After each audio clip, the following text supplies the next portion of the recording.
Pemirsa, terima kasih Pian masih bersama kami. Berita selanjutnya mahabarakan. Kebiasaan menabung adalah sesuatu yang sangat positif dan perlu diajarkan pada anak sedini mungkin, umumnya pada awal usia sekolah.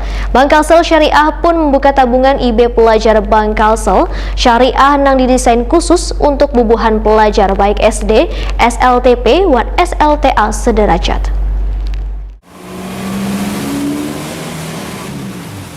Kebiasaan menabung adalah sesuatu yang sangat positif dan perlu diajarkan pada anak sedini mungkin, umumnya pada awal usia sekolah. Karena manfaat menabung sangat baik bagi anak bukan hanya berkaitan dengan mengumpulkan duit semata, tetapi banyak pengajaran di dalamnya yang kayak berhemat, mementingkan kebutuhan bukan keinginan, pembentukan kepribadian. Selain itu, budaya menabung juga mengajarkan cara berinvestasi untuk masa depan dan solusi atau cara mempunyai dana cadangan bila di kemudian hari dibutuhkan. Sehingga gemar menabung harus ditanamkan sejak usia dini supaya anak menjadi terbiasa sederhana dan cermat dalam hal menyisihkan duit jajannya untuk ditabungkan. Bank Kalsel Syariah membuka tabungan IB pelajar Bank Kalsel Syariah yang didesain khusus untuk bubuhan pelajar baik SD, SLTP, dan SLTA sederajat. Tabungan ini dikelola berdasarkan prinsip syariah dengan menggunakan akad mudharabah dengan memberikan bagi hasil bagi penabungnya. Benefitnya pun aman dan dijamin oleh lembaga penjamin simpanan. Biaya administrasinya ringan, bagi hasil yang kompetitif dan mendapatkan fasilitas kartu ATM. Penabung pun akan tergabung dalam jaringan ATM bersama dan GPN 8. Persyaratannya pun sangat mudah, tinggal mengisi formulir pembukaan rekening, kartu pelajar, WAN atau KIA, kartu keluarga atau akta kelahiran. Menyetorkan setoran awal, dan yang lain-lainnya disesuaikan dengan ketentuan bank. Tumbuhkanlah budaya menabung sejak dini dengan menyisihkan sebagian duit saku untuk ditabung agar dapat dinikmati di masa mendatang.